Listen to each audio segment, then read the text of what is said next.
150평 매장 한가운데 서서 저는 그저 멍하니 손님의 뒷모습을 바라보고 있었습니다. 그 손님은 20분 넘게 매장을 둘러보았습니다. 텐트를 펼쳐보고 의자에 앉아보고 랜턴을 이리저리 돌려보았습니다. 분명 살 것 같았습니다.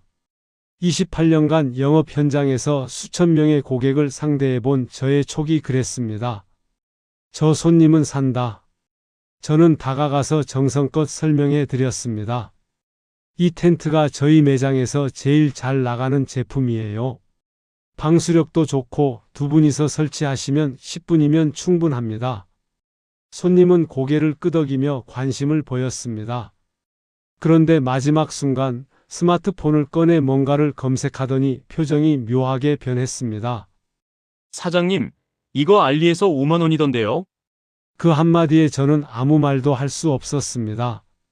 손님은 제품을 내려놓고 그냥 나가버렸습니다. 아무 말 없이 뒤도 돌아보지 않고 그렇게 떠나버렸습니다. 저는 그 뒷모습을 보면서 손이 떨리는 것을 느꼈습니다.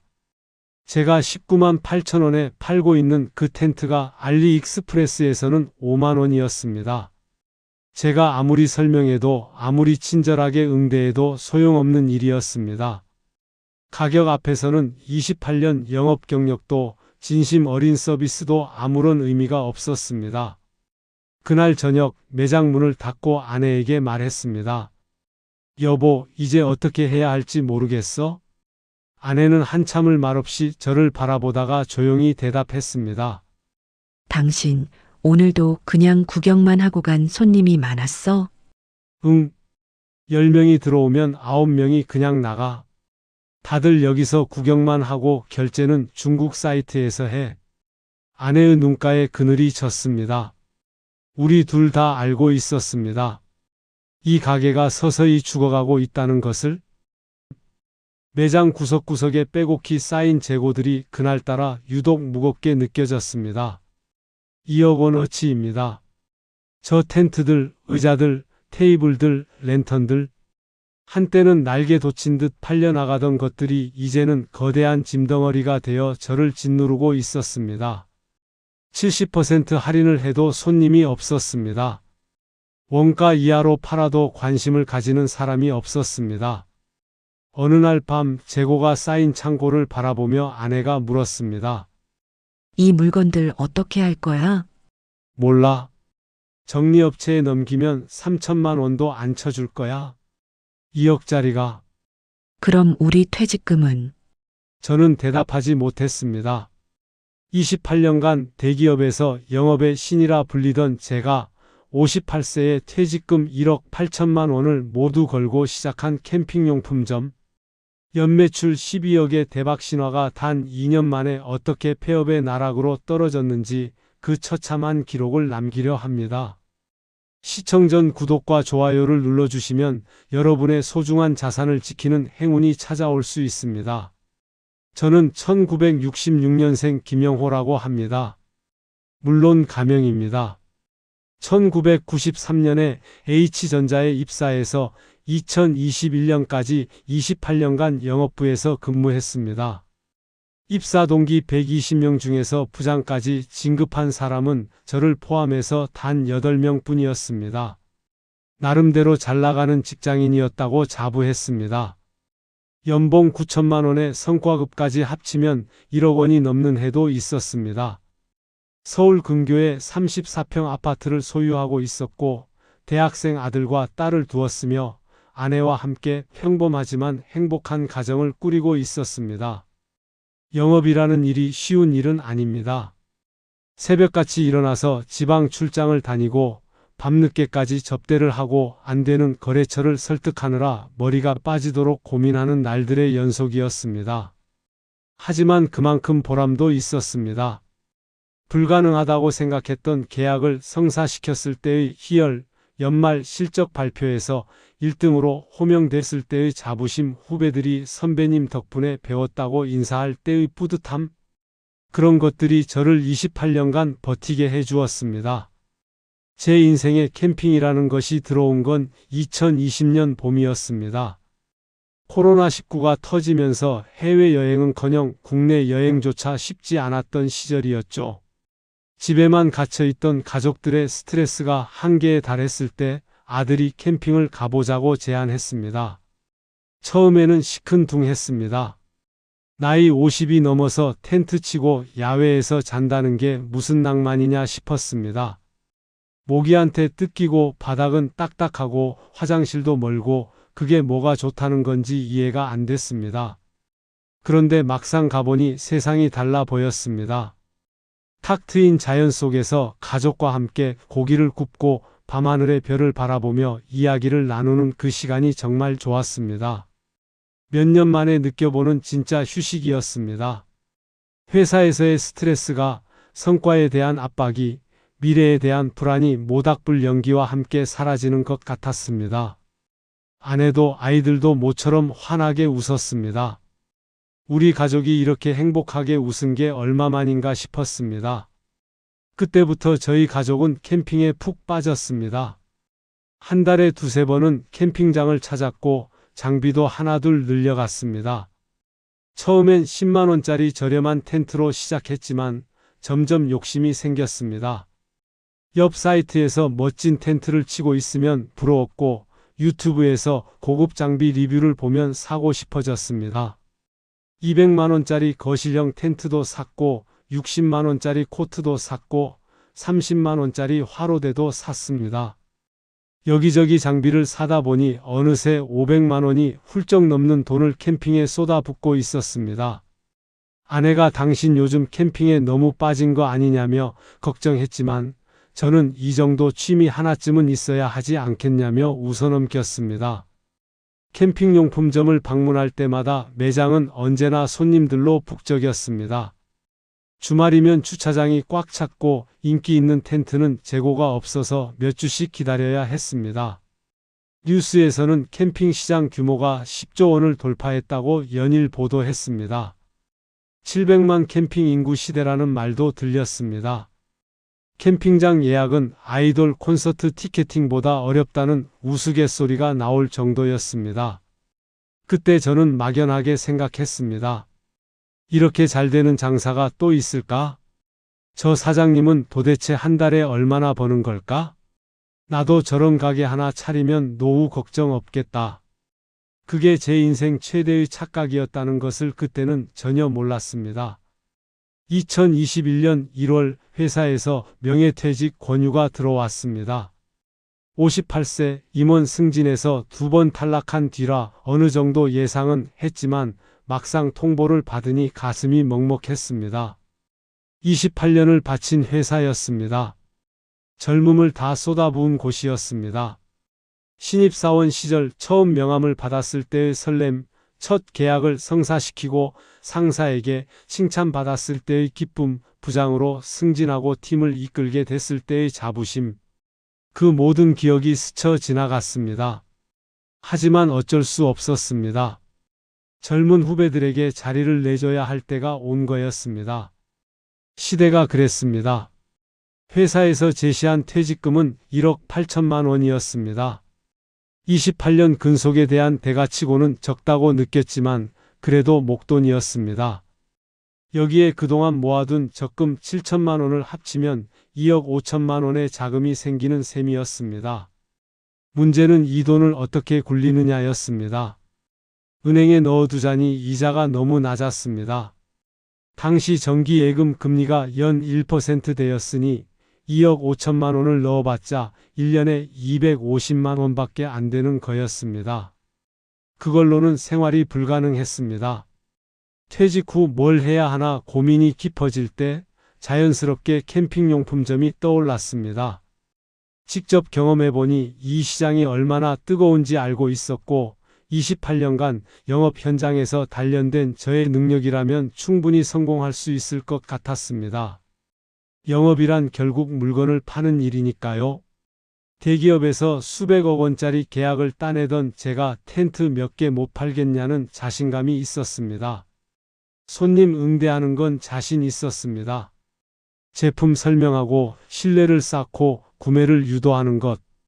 그건 제가 평생 해온 일이었으니까요. 아내와 진지하게 상담을 했습니다.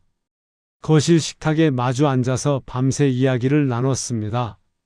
아내는 처음에 걱정을 많이 했습니다.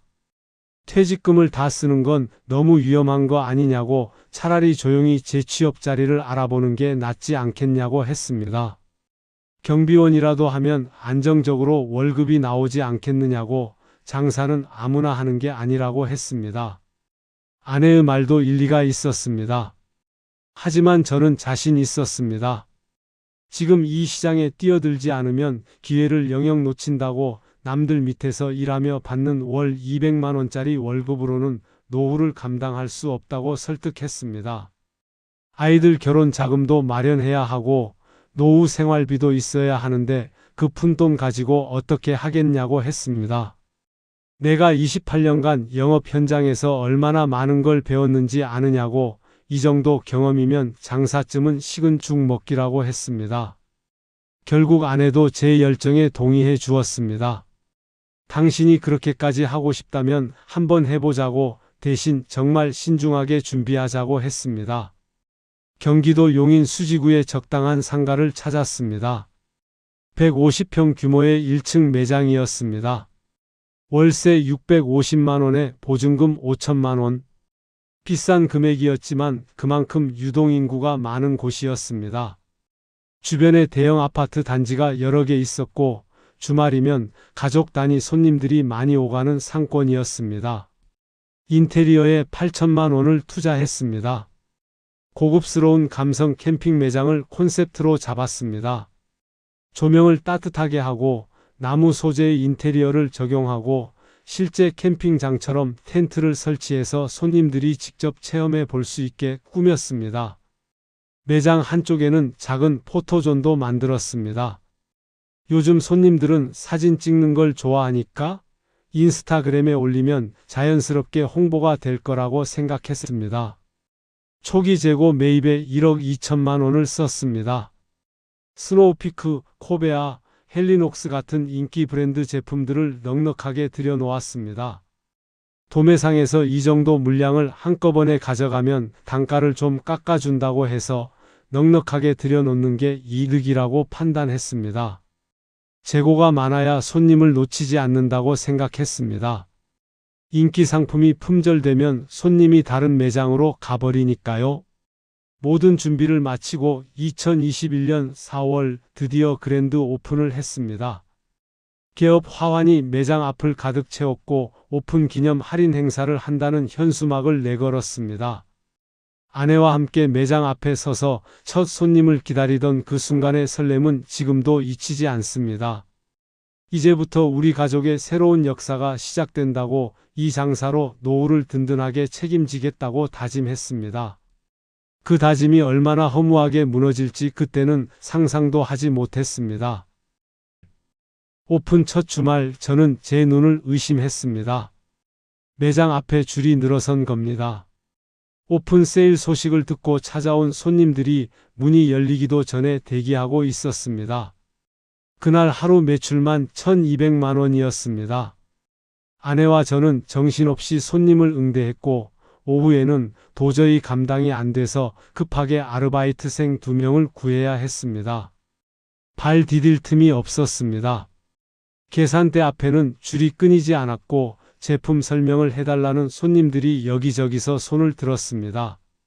목이 쉬도록 설명하고 다리가 부르트도록 뛰어다녔습니다. 그런데 전혀 힘들지 않았습니다. 오히려 행복했습니다. 이게 바로 내가 원하던 거다. 이게 바로 성공이다 싶었습니다. 2021년 당시 캠핑 시장은 정말 미친 듯이 뜨거웠습니다. 코로나19가 여전히 기승을 부리고 있었고 해외여행은 불가능했으며 사람들이 갈 수 있는 유일한 곳이 캠핑장이었습니다. 비행기 타고 해외로 나갈 수 없으니 차에 짐을 싣고 국내 캠핑장으로 떠나는 게 유일한 탈출구였던 겁니다. 너도 나도 텐트를 샀고 의자를 샀고 테이블을 샀습니다. 캠핑이 취미가 아니라 트렌드가 된 시대였습니다. 인스타그램에는 감성 캠핑 사진이 도배됐고 장비가 좋을수록 인싸가 되는 세상이었습니다. 첫 달 매출이 5천만 원을 넘겼습니다. 저도 놀랐고 아내도 놀랐습니다. 이렇게 잘 될 줄은 솔직히 예상 못했습니다. 두 번째 달에는 8천만 원을 찍었습니다. 인스타그램에 저희 매장이 소개되기 시작하면서 소문이 퍼졌습니다. 용인 감성 캠핑샵이라는 별명이 붙었고 일부러 먼 지역에서 찾아오는 손님도 생겼습니다. 수원에서, 성남에서, 심지어 서울에서도 저희 매장을 찾아왔습니다. 인터넷에서 보고 왔다는 손님들이 하나둘 늘어났습니다. 지역 인플루언서들이 매장을 방문해서 사진을 찍고 게시물을 올려주었습니다. 그때마다 손님이 확 몰렸습니다. 2021년 5월에는 한 인플루언서가 저희 매장에서 구입한 텐트로 캠핑 가는 영상을 올렸는데 그게 10만 조회수를 넘기면서 매출이 폭발했습니다. 그달 매출 1억 원을 돌파했습니다. 단일 매장으로서는 대단한 성과였습니다. 인근 경쟁 매장 사장님들이 비결이 뭐냐고 물어올 정도였습니다. 저는 속으로 뿌듯했습니다. 역시 28년 영업 경력은 무시할 게 아니구나. 내가 이래 봬도 고객 응대에는 프로라고 생각했습니다. 2021년 연매출은 12억 원이었습니다. 모든 비용을 제하고 순이익이 1억 5천만 원가량 남았습니다. 투자금 2억 5천만 원 중에서 1년 만에 1억 5천만 원을 회수한 셈이었습니다. 이 속도라면 2년 안에 본전을 뽑고 그 이후로는 순수익이 고스란히 쌓이는 구조가 되는 거였습니다. 아내와 저는 밤에 매출 정산을 하면서 행복한 상상에 빠졌습니다. 5년만 이렇게 벌면 건물 하나 살 수 있겠다고, 아이들 결혼 자금도 넉넉하게 마련해 줄 수 있겠다고, 노후 걱정은 이제 끝났다고 생각했습니다. 아들한테는 좋은 차 사주고 딸한테는 유학 보내주겠다고 약속했습니다. 아내에게는 사업이 안정되면 해외여행 다니자고 했습니다. 장밋빛 미래가 눈앞에 펼쳐지는 것 같았습니다. 주변에서 부러워하는 시선도 많이 받았습니다. 퇴직 후 장사로 성공한 선배라며 후배들이 연락을 해왔고 친척들도 비결이 뭐냐며 물어왔습니다. 저는 그때 정말 자랑스러웠습니다. 평생 직장인으로만 살다가 처음 해본 사업에서 이렇게 성과를 내다니 제가 대단한 사람이 된 것 같았습니다. 명함에 대표이사라고 적힌 게 그렇게 뿌듯할 수가 없었습니다. 누군가 뭐 하시냐고 물으면 캠핑용품점 운영한다고 당당하게 말했습니다. 사업이 잘 되냐고 물으면 웃으며 그럭저럭 굴러간다고 겸손하게 대답했지만 속으로는 터져 나오는 자부심을 숨기기 어려웠습니다. 그런데 그 자만심이 저를 파멸로 이끌었습니다. 시장의 변화를 읽지 못했고 위기의 조짐을 무시했습니다. 화려한 성공에 취해서 눈앞에 다가오는 재앙을 보지 못한 겁니다. 호황은 영원하지 않다는 사실을, 유행은 반드시 지나간다는 진리를 저는 완전히 잊고 있었습니다. 변화는 2022년 하반기부터 서서히 나타났습니다. 처음에는 그냥 계절적인 비수기라고 생각했습니다. 캠핑은 원래 봄과 가을이 성수기고 여름과 겨울은 손님이 줄어드는 게 당연하다고 여겼습니다. 여름은 너무 덥고 모기가 많아서, 겨울은 너무 추워서 캠핑을 꺼리는 사람이 많으니까요. 그런데 뭔가 이상했습니다. 비수기가 지나도 손님이 예전 같지 않았습니다. 매장에 들어오는 손님 수는 비슷한데 실제로 구매까지 이어지는 비율이 급격히 떨어졌습니다. 손님들의 행동 패턴이 달라졌습니다. 예전에는 매장에 들어와서 이것저것 둘러보다가 마음에 드는 제품이 있으면 바로 결제했습니다. 그런데 이제는 다릅니다. 손님들이 제품을 꼼꼼히 구경하고 이것저것 질문도 하고 사진도 찍고 제품명을 메모하고 살 것처럼 관심을 보이다가 마지막 순간에 발걸음을 돌리는 일이 잦아졌습니다. 생각 좀 해보고 올게요. 다음에 다시 올게요. 이런 말을 남기고 떠나는 손님이 부쩍 늘었습니다. 그리고 그들은 다시 오지 않았습니다. 이유를 알게 된 건 어느 날 오후였습니다. 30대 초반으로 보이는 남자 손님이 매장에 들어왔습니다. 텐트 코너에서 한참을 둘러보더니 제게 이것저것 물어봤습니다. 저는 정성껏 설명해 드렸습니다. 이 텐트는 어떤 소재고 방수력이 어느 정도며 설치가 얼마나 간편한지, 폴리에스터 소재의 내수압 3000, 2인용 기준 설치 시간 10분. 제가 아는 모든 정보를 친절하게 알려드렸습니다. 손님은 고개를 끄덕이며 듣더니 스마트폰을 꺼냈습니다. 그리고 제가 설명해준 그 텐트의 제품명을 검색하는 게 보였습니다. 화면에 알리익스프레스가 떴습니다. 제가 19만 8천 원에 팔고 있는 그 텐트가 거기서는 5만 원대였습니다. 손님은 잠시 화면을 보더니 멋쩍게 웃으며 나가버렸습니다. 고맙다는 인사도 없이 그냥 그렇게. 그제야 상황이 어떻게 돌아가는지 파악이 됐습니다. 쇼루밍이라는 현상이었습니다.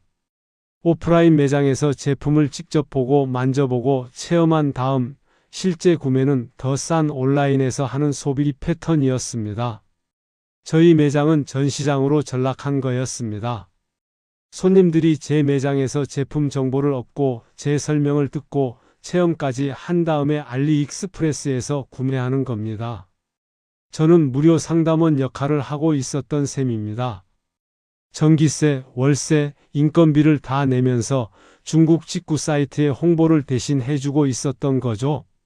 알리익스프레스와 테무 같은 중국 직구 플랫폼의 가격은 상상을 초월했습니다. 제가 도매가로 들여오는 가격보다 그쪽 소매가가 더 쌌습니다. 도저히 경쟁이 되지 않았습니다. 저는 국내 정식 유통 경로를 통해 물건을 들여오니까 원가가 높을 수밖에 없었고 거기에 마진을 붙이면 판매가가 올라갈 수밖에 없었습니다. 하지만 중국에서 직접 배송되는 제품들은 중간 유통 과정이 없으니까 가격이 말도 안 되게 쌌습니다. 물론 품질 차이는 있었습니다. 중국산 저가 제품과 국내 유명 브랜드 제품은 분명 다릅니다. 소재도 다르고 마감도 다르고 내구성도 다릅니다.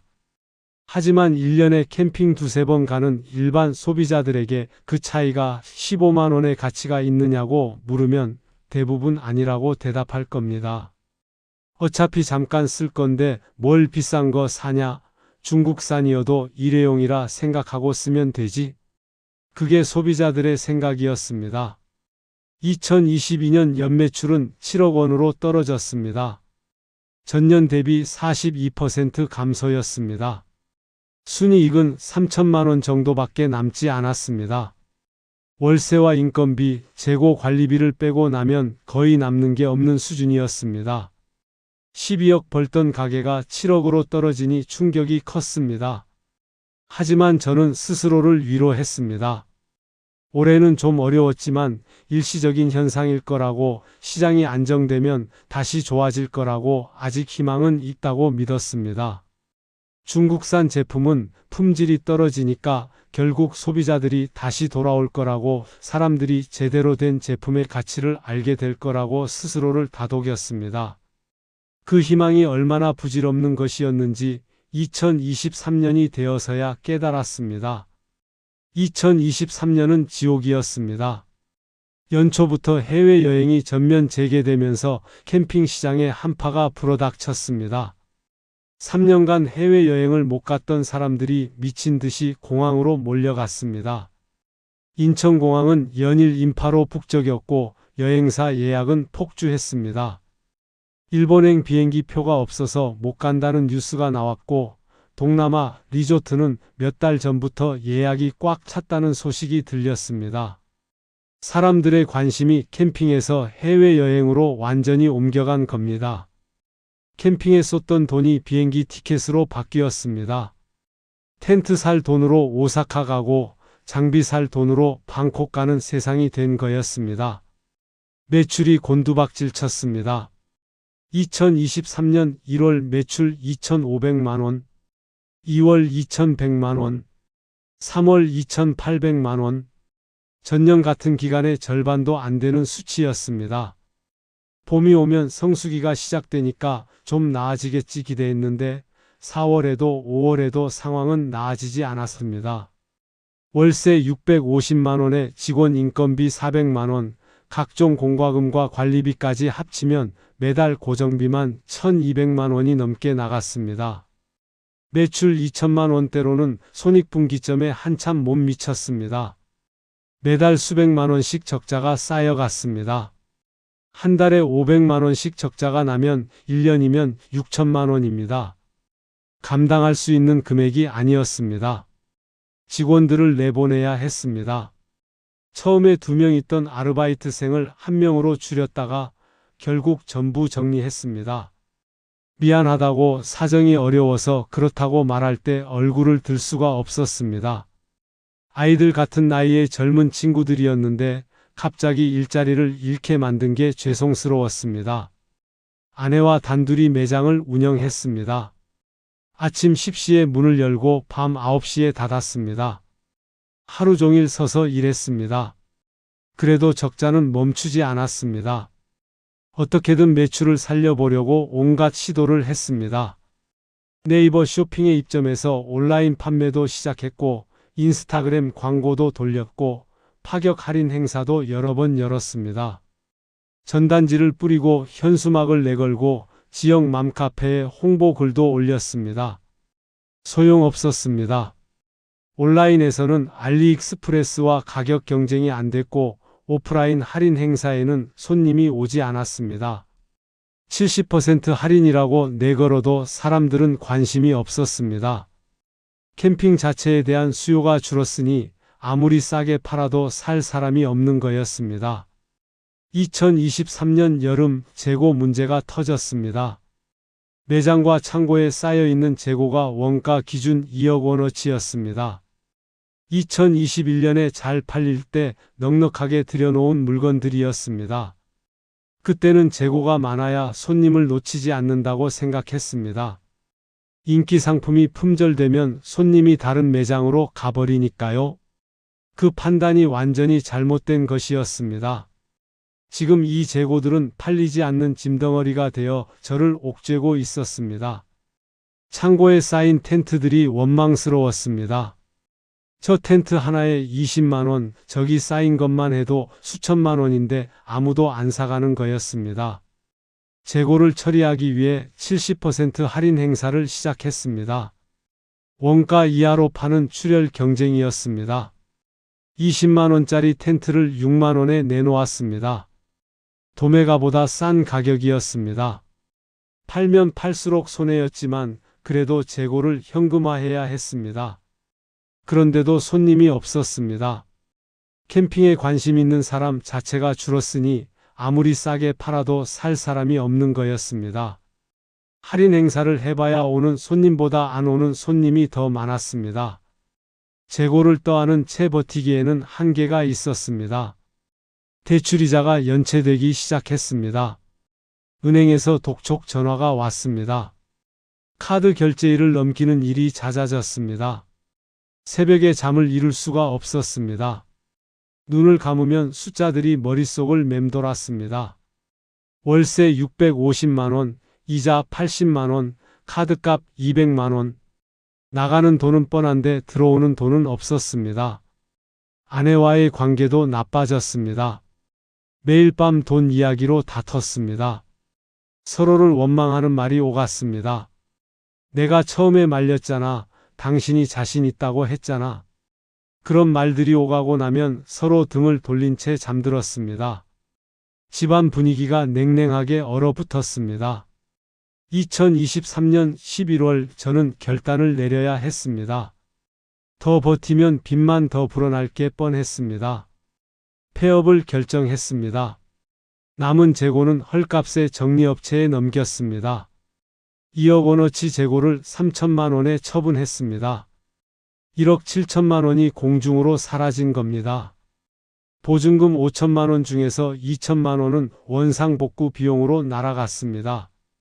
모든 정산이 끝나고 제 손에 남은 건 5천만 원의 빚이었습니다. 2억 5천만 원을 투자해서 시작한 사업이 2년 반 만에 마이너스 5천만 원으로 끝난 겁니다. 총 손실액 3억 원. 그게 제 28년 직장 생활의 결산이었습니다. 평생 모은 돈이 땀 흘려본 돈이, 가족의 미래를 위해 아꼈던 돈이 한순간에 사라졌습니다.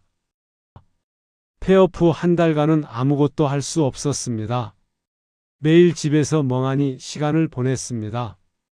텔레비전을 켜도 뭘 보는지 모르겠고, 밥을 먹어도 무슨 맛인지 모르겠고, 잠을 자도 개운하지 않았습니다. 아내와 대화도 거의 없었습니다. 무슨 말을 해야 할지 몰랐습니다. 미안하다는 말밖에 할 수 없었는데 그 말조차 입에서 나오지 않았습니다. 얼굴을 보기가 부끄러웠습니다. 내가 다 책임지겠다고, 노후 걱정 없게 해주겠다고 큰 소리쳤던 게 불과 2년 전이었습니다. 그 약속을 지키지 못한 게 너무 창피했습니다. 아들과 딸에게도 미안했습니다. 아들한테는 취업하면 좋은 차 사주겠다고 했었고, 딸한테는 유학 보내주겠다고 했었습니다. 이제 그런 약속은 꿈도 못 꾸게 됐습니다. 오히려 아이들에게 손 벌려야 할 처지가 된 거였습니다. 아이들 앞에서 고개를 들 수가 없었습니다. 아버지라는 존재가, 가장이라는 존재가 이렇게 무력할 수 있다는 게 비참했습니다.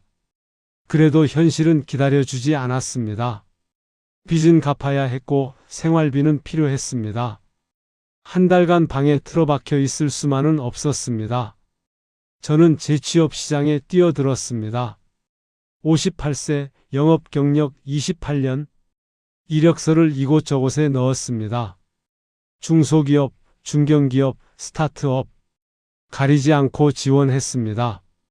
예전 같으면 거들떠 보지도 않았을 회사들이었지만 지금은 선택할 처지가 아니었습니다. 하지만 연락이 오는 곳은 없었습니다. 가끔 면접 기회가 생겨도 결과는 늘 같았습니다. 죄송하지만 연령대가 맞지 않습니다. 경력은 훌륭하신데 저희가 찾는 인재상과는 다릅니다. 정중하지만 단호한 거절이 계속됐습니다. 환갑을 앞둔 남자를 받아주는 회사는 없었습니다. 아무리 경력이 화려해도, 아무리 능력이 있어도 나이 앞에서는 다 소용없었습니다. 그때 깨달았습니다. 대한민국에서 60세 가까운 남자가 할 수 있는 일이 별로 없다는 것을. 세상은 생각보다 훨씬 냉정했습니다. 결국 선택지는 하나뿐이었습니다. 육체노동이었습니다. 새벽 택배 상하차 아르바이트를 시작했습니다. 새벽 4시에 집을 나서서 물류센터로 갑니다. 4시 반에 도착해서 작업복으로 갈아입고 5시부터 작업을 시작합니다. 컨베이어 벨트에서 쏟아지는 택배 상자들을 분류하고 트럭에 싣는 일입니다. 시급 12,000원, 하루 5시간 일하면 6만원, 한 달이면 150만원 정도가 됩니다. 28년간 양복 입고 출근하던 사람이 새벽에 일어나 땀 흘리며 상자를 옮기는 일을 하게 된 겁니다. 처음 며칠은 정말 힘들었습니다. 허리가 끊어지는 줄 알았습니다. 20kg짜리 상자를 하루에 수백 개씩 옮기니까 팔다리가 뻣뻣하게 굳어서 움직이기 어려웠습니다. 집에 돌아오면 온몸이 쑤셔서 아무것도 할 수 없었습니다. 소파에 쓰러져서 그대로 잠들기 일쑤였습니다. 손에는 굳은 살이 박히고 허리에는 파스를 달고 살았습니다. 나이 60에 시작하는 육체노동은 상상 이상으로 혹독했습니다. 하지만 더 힘든 건 몸이 아니었습니다. 어느 날 아침이었습니다. 물류센터에서 작업을 하고 있는데 낯익은 얼굴이 보였습니다. 예전 회사 후배였습니다. 그 친구는 택배를 받으러 온 거였습니다. 온라인으로 뭔가를 주문했나 봅니다. 저와 눈이 마주쳤습니다. 서로 알아봤습니다. 후배의 눈에 당혹감이 스치는 게 보였습니다. 선배님, 여기서 뭐 하세요? 라고 물을 것 같았는데 그 친구는 아무 말 없이 시선을 피했습니다. 저도 고개를 숙였습니다. 뭐라고 말해야 할지 몰랐습니다. 그냥 서로 못 본 척하는 게 나을 것 같았습니다. 그날 작업이 끝나고 물류센터 뒤편에서 한참을 울었습니다. 창피하다는 감정보다 제 신세가 처량하다는 생각에 눈물이 멈추지 않았습니다. 불과 3년 전만 해도 저는 부장이었습니다. 후배들에게 존경받는 선배였습니다. 그런 제가 지금 새벽에 택배 상자를 나르고 있는 거였습니다. 아내도 일을 시작했습니다. 집 근처 식당에서 주방 보조로 일합니다. 설거지하고 재료 손질하고 청소하는 일입니다. 월 120만 원 정도를 법니다. 아내 역시 평생 전업주부로 살다가 환갑을 앞두고 식당에서 설거지를 하게 된 겁니다.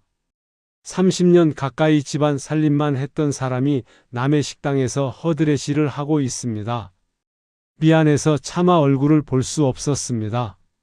제가 사업만 안 했으면, 제가 욕심만 안 부렸으면 아내가 이 고생을 하지 않았을 텐데, 그 생각에 가슴이 무너졌습니다. 그래도 아내는 원망하지 않았습니다. 같이 버텨보자고, 우리 다시 일어설 수 있다고 했습니다. 당신 탓이 아니라고 누가 알았겠냐고 위로해 주었습니다. 그 말에 저는 또 울었습니다. 이 사람한테 너무 미안하고 너무 고마웠습니다. 내가 뭘 잘했다고 이런 사람을 만났나 싶었습니다. 지금 돌이켜보면 제가 너무 많은 것을 잘못 판단했습니다. 가장 큰 실수는 경험 없는 분야에 뛰어든 것이었습니다. 저는 28년간 영업을 했지만 그건 B2B 영업이었습니다. 기업과 기업 사이의 거래를 성사시키는 일이었지 소비자에게 물건을 파는 일이 아니었습니다. B2B 영업에서는 의사결정권자 한 명을 설득하면 됩니다. 하지만 소매업은 다릅니다. 하루에도 수십 명의 손님을 상대해야 하고 그들 각각의 취향과 예상과 니즈가 다 다릅니다. 유통업은 제가 전혀 모르는 분야였습니다. 재고 관리도 매장 운영도 소비자 트렌드 파악도 처음 해보는 일이었습니다. 그런데 28년 영업 경력이라는 자만심에 빠져서 이 정도 장사쯤이야 하고 쉽게 생각했습니다. 그 오만함이 저를 망하게 했습니다. 두 번째 실수는 시장의 변화를 읽지 못한 것이었습니다. 2021년 캠핑 붐은 코로나19라는 특수한 상황이 만들어낸 일시적인 현상이었습니다. 해외여행을 못 가니까 캠핑으로 몰린 것이고 해외여행이 재개되면 당연히 캠핑 수요는 줄어들 수밖에 없었습니다. 그런 단순한 사실을 저는 보지 못했습니다. 아니, 보고 싶지 않았던 것 같습니다. 잘 되고 있을 때 시장이 영원히 이렇게 좋을 거라고 착각했습니다. 거품이라는 것을 인정하고 싶지 않았습니다. 호황이 올 때 불황을 대비해야 한다는 기본적인 원칙을 완전히 잊고 있었습니다. 세 번째 실수는 중국발 저가 공세에 대한 대비가 전혀 없었다는 것입니다. 알리익스프레스와 테무의 성장을 저는 너무 늦게 알아챘습니다. 이미 손님들이 대거 이탈한 뒤에야 원인을 파악했습니다. 온라인 유통의 변화, 해외 직구의 확산, 가격 민감도가 높아진 소비자들의 변화를 전혀 예측하지 못했습니다. 장사를 시작하기 전에 이런 변수들을 철저하게 분석했어야 했는데 저는 눈앞에 보이는 손님들의 줄만 보고 시장이 영원히 좋을 거라고 믿어버렸습니다. 경쟁자가 국내 업체들 뿐이라고 생각했는데 진짜 경쟁자는 중국 전체였던 겁니다.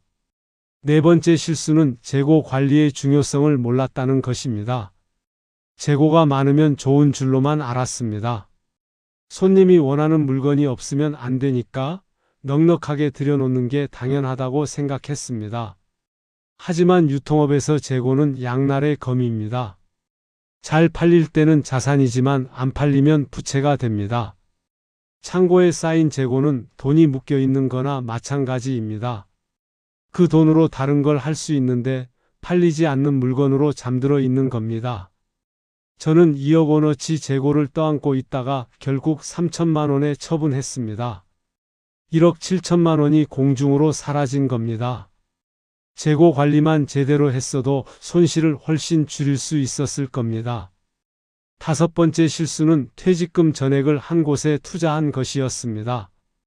2억 5천만 원이라는 돈은 제 인생의 전부였습니다.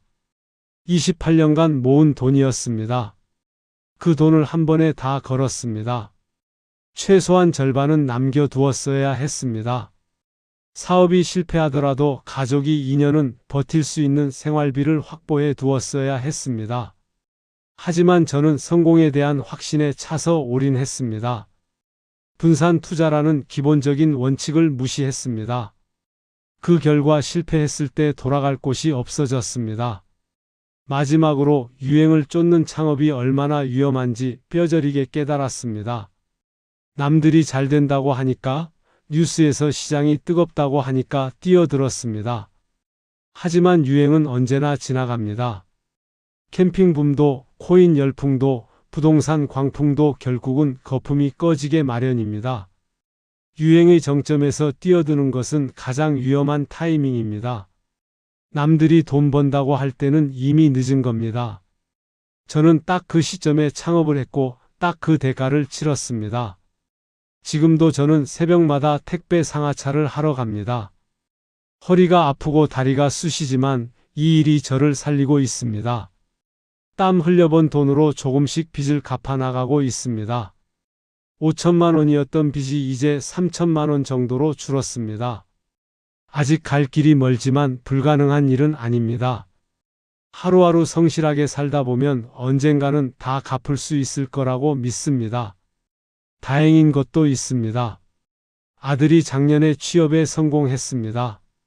대기업은 아니지만 안정적인 중견기업에 들어갔습니다. 첫 월급을 타고 저와 아내에게 외식을 대접해 주었는데 그날 저는 정말 행복했습니다.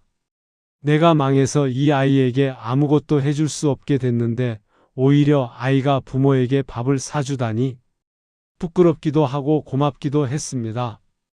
아들이 돈 봉투를 내밀면서 아버지 용돈 하라고 했을 때 저는 받지 않으려고 했습니다. 내 돈은 내가 써야지 부모한테 주면 어떻게 하냐고 했습니다. 하지만 아들이 꼭 받으라고 아버지가 힘들 때 도와드리고 싶다고 해서 결국 받았습니다. 그 돈 봉투가 어찌나 무겁던지요. 딸은 아르바이트를 하면서 스스로 학비를 벌고 있습니다. 유학 보내주겠다던 약속을 지키지 못해서 미안하지만 딸은 원망하지 않았습니다. 아빠 힘내라고 나는 괜찮다고 했습니다. 유학 안 가도 한국에서 충분히 잘 배울 수 있다고 걱정하지 말라고 했습니다. 그 말에 저는 또 울었습니다. 내가 이 아이들에게 해준 게 뭐가 있다고 이렇게 의젓하게 컸나 싶었습니다. 돈은 못 물려줘도 이런 아이들을 키운 건 잘한 일이라고 그렇게 스스로를 위로했습니다. 물질적으로는 모든 것을 잃었습니다. 노후 자금도, 자존심도, 사회적 지위도 다 잃어버렸습니다. 부장님 소리 듣던 사람이 새벽에 택배 상자 나르는 아저씨가 됐습니다. 하지만 가족이 곁에 있습니다. 아내가 있고 아들이 있고 딸이 있습니다. 그들이 저를 원망하지 않고 함께 버텨주고 있습니다. 이게 제가 얻은 유일한 것입니다. 실패를 통해서 가족의 소중함을 깨달았습니다. 돈보다 귀한 게 뭔지 알게 됐습니다. 예전에는 성공이 뭔지 행복이 뭔지 잘못 알고 있었습니다. 돈을 많이 버는 게 성공인 줄 알았고 남들보다 잘 사는 게 행복인 줄 알았습니다. 하지만 지금은 압니다. 진짜 성공은 가족과 함께하는 것이고 진짜 행복은 서로 아끼며 사는 것입니다. 이 영상을 보시는 분들께 당부드립니다. 유행에 휩쓸리지 마십시오. 남들이 잘 된다고 해서 무작정 따라가지 마십시오. 뉴스에서 대박이라고 떠들 때는 이미 늦은 겁니다. 퇴직금은 절대 한 곳에 올인하지 마십시오. 최소한 2년치 생활비는 반드시 남겨두십시오. 사업이 실패했을 때 가족이 굶지 않을 정도의 안전판은 있어야 합니다. 그리고 모르는 분야에는 함부로 뛰어들지 마십시오. 자신의 경험과 능력을 과신하지 마십시오. 저처럼 되지 마십시오. 오늘 이야기가 마음에 조금이라도 와닿으셨다면 구독과 좋아요를 눌러주시면 감사하겠습니다. 여러분께서 눌러주시는 응원 하나하나는 단순한 숫자가 아닙니다. 또 다른 누군가의 시행착오를 막아줄 수 있는 용기가 됩니다. 제 실패가 누군가의 성공의 걸음이 되길 바랍니다. 댓글로 여러분의 이야기도 들려주세요. 비슷한 경험을 하신 분들, 창업을 고민하시는 분들, 어떤 이야기든 좋습니다. 함께 나누고 함께 배우면 좋겠습니다. 혹시 주변에 창업을 고민하시는 분이 계시다면 이 영상을 공유해 주세요. 저 같은 실수를 반복하지 않도록 누군가에게는 이 이야기가 경고등이 될 수 있습니다. 긴 이야기 들어주셔서 감사합니다. 다음에 더 도움이 되는 이야기로 찾아뵙겠습니다.